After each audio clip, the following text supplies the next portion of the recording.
Hello, I'm going to be reading the next chapter of The Little People. We're up to chapter 18 now, very near the end. So after this, there's one more chapter to go. And we got to a very exciting, a little bit scary bit. Last time, the boy goes to the hole in the floor after Mrs. Driver frightens him away. Eventually the borrowers come out from hiding, and the boy says he'll take them to the badger set in a peg bag. But Mrs. Driver comes back, and the borrowers hide again, and the boy is taken upstairs by a very angry Mrs. Driver, who calls him a thief and says she'll get the police and the rat catcher in. And then they lock the boy in his room for 3 days. I'll tell you about that bit in a minute. So that's what happened last time. The questions I asked were, what does the boy do when he hears Mrs. Driver coming? And he just turns round and looks at her, turns to look at her, and meeting her kneeling by the hole, and says hello. He's very frightened, and the borrowers have all run away.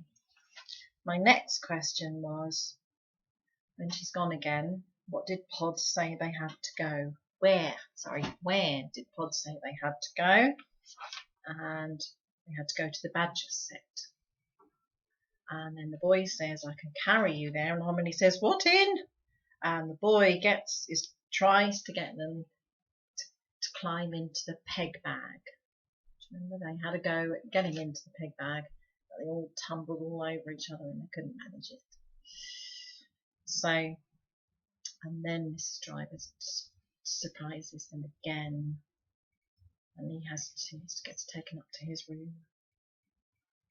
Okay, so chapter 18. So they got the rat catcher in, and the rat catcher uses a special kind of smoke to smoke out the rats or anything that's under the floor. I don't know what the smoke was exactly.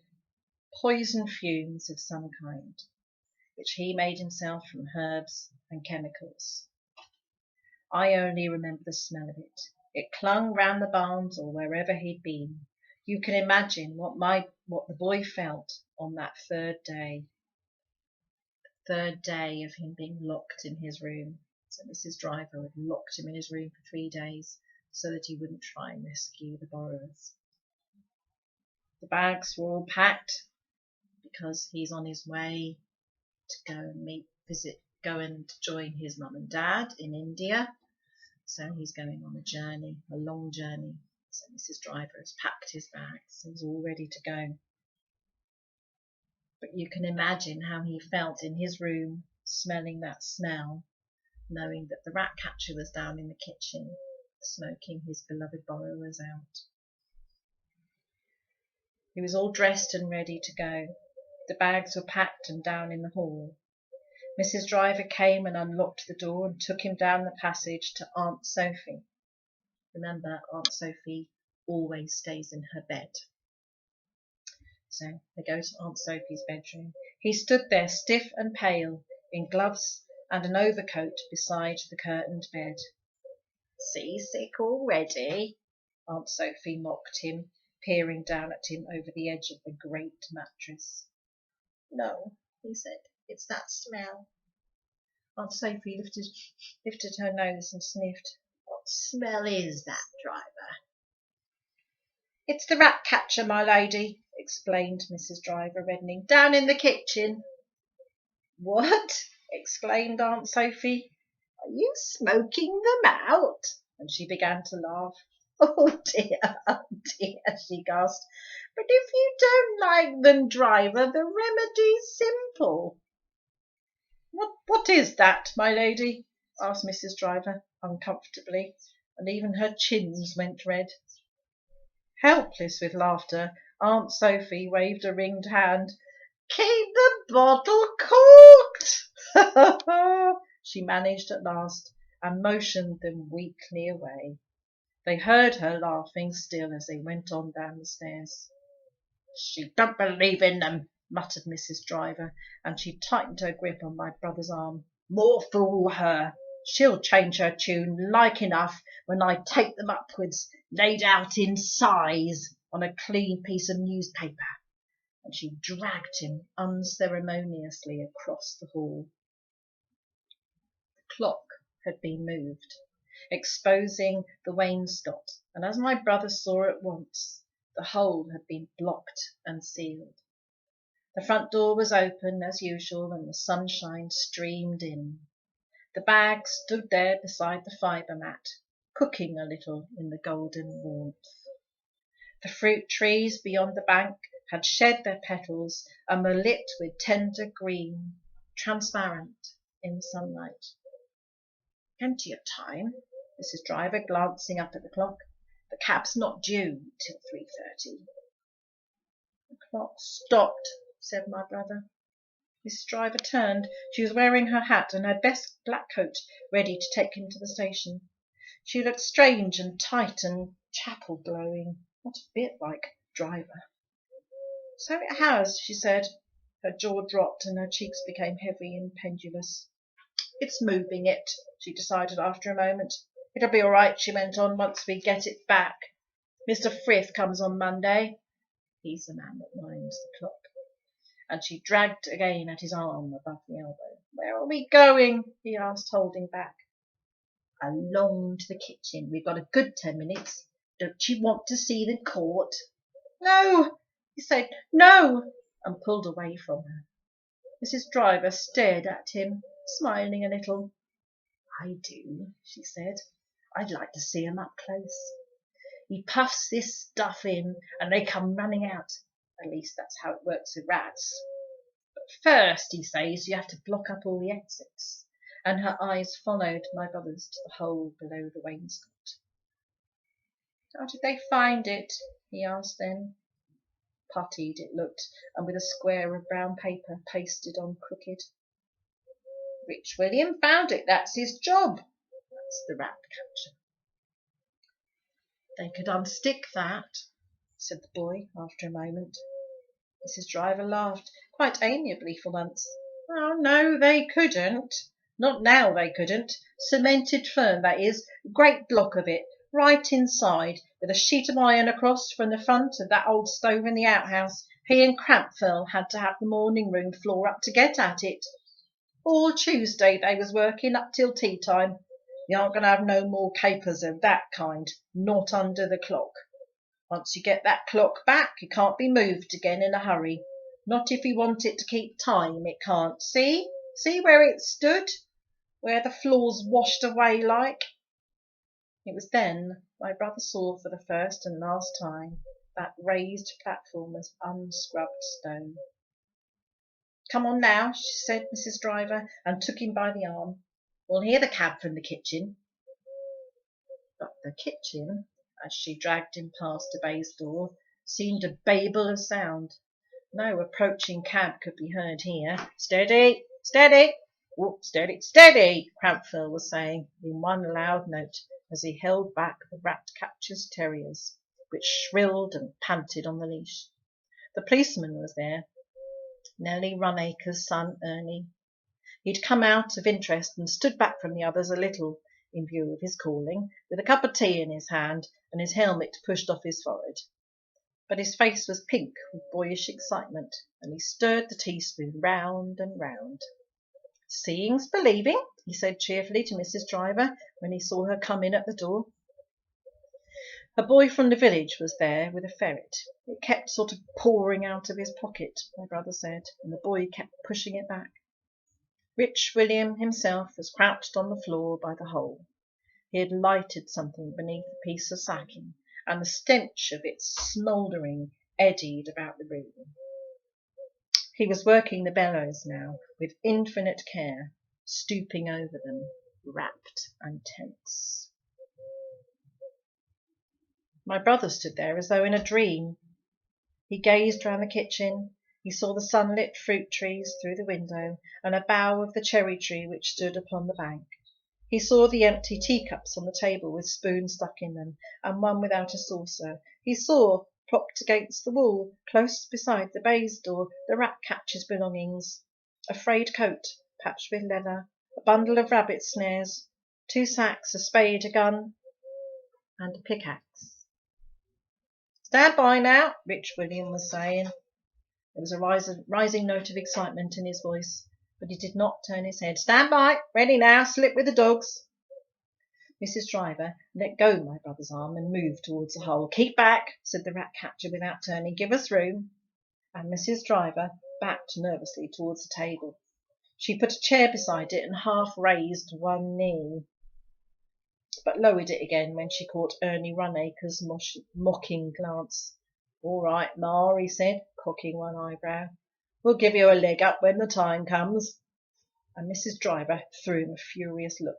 She snatched up the 3 cups from the table and stumped away with them angrily in the direction of the scullery. Suddenly, my brother came to life. He threw a quick glance about the kitchen. The men were all absorbed. All eyes were on the rat-catcher, except those of the village boy who was getting out his ferret.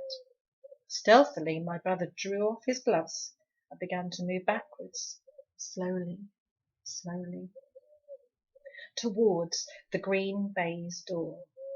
As he moved, gently stuffing his gloves into his pocket, he kept his eyes on the ground around the hole. He paused a moment beside the rat-catcher's tools and stretched out a wary, groping hand. His fingers closed, at last, on a wooden handle. Smooth it was and worn with wear. He glanced down quickly to make sure. Yes, it was, as he hoped, the pickaxe. He leaned back a little and pushed against the door with his shoulders. It opened sweetly in its silent way. Not one of the men had looked up. "Steady now," the rat-catcher was saying, stooping closely over the bellows. "It takes a moment like to go right through. There ain't much ventilation, not under the floor." My brother slid through the barely opened door, and it sighed to behind him, closing out the noise. He took a few steps on tiptoe down the dark kitchen passage, and then he ran. There was the hall again, steeped in sunshine, with his bags against the door. He bumped against the clock, and it struck a note, doing, a trembling note, urgent and deep. He raised the pickaxe up to the height of his shoulder and aimed a sideways blow at the hole below the wainscot. The paper tore. A few crumbs of plaster fell out, and the pickaxe rebounded sharply, jarring his hands. There was indeed iron behind the cement. Something immovable. Again he struck, and again and again. The wainscot above the hole became split and scratched, and the paper hung down in strips, but still the pickaxe bounced. It was no good. His hands, wet with sweat, were sliding and slipping on the wood. He paused for breath, and, looking out, he saw the cab. He saw it on the road, beyond the hedge, on the far side of the orchard. Soon it would reach the russet apple tree beside the gate. Soon it would turn into the drive. He glanced up at the clock. It was ticking steadily, the result, perhaps, of his knock. The sound gave him comfort and steadied his thumping heart. Time! That's what he needed, a little more time. It takes a moment, like the rat-catcher had said, to go right through. There ain't much ventilation, not under the floor. Ventilation! That was the word, the saving word. Pickaxe in hand, my brother ran out of the door. He stumbled once on the gravel path and nearly fell. The pickaxe handle came up and struck him a sharp blow on the temple. Already, when he reached it, a thin filament of smoke was eddying out of the grating, and he thought, as he ran towards it, that there was a flicker of movement against the darkness between the bars. And that was where they would be, of course, to get the air. But he did not stop to make sure. Already he heard behind him the crunch of wheels on the gravel and the sound of the horses' hoofs. He was not, as I have told you, a very strong little boy. He was only 9, not 10, as he boasted to Arrietty, but with 2 great blows on the brickwork he dislodged one end of the grating. It fell down sideways, slightly on a slant, hanging, it seemed, by one nail. Then he clambered up the bank and threw the pickaxe with all his might into the long grass beyond the cherry tree.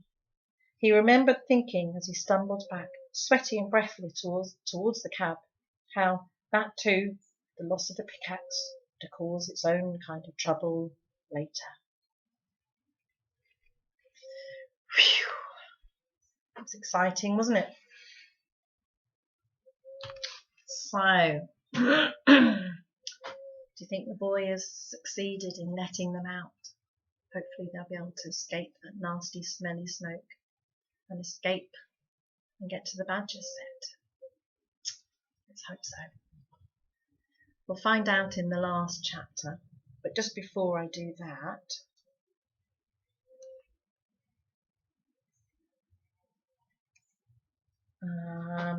can you remember?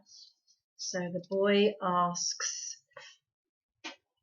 Mrs. Driver what's going to happen, and she says, so the questions for this week are, who comes to smoke out the borrowers?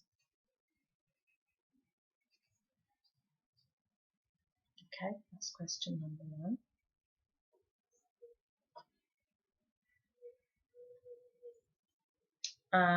Question number 2, where's the boy going? So he's all packed and ready to go on a journey. So he's going on the wrong journey to go and be with somebody.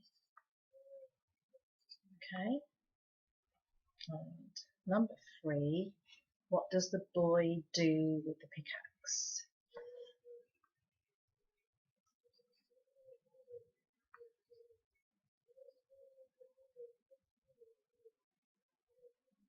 Okay, just writing the answers so I don't forget.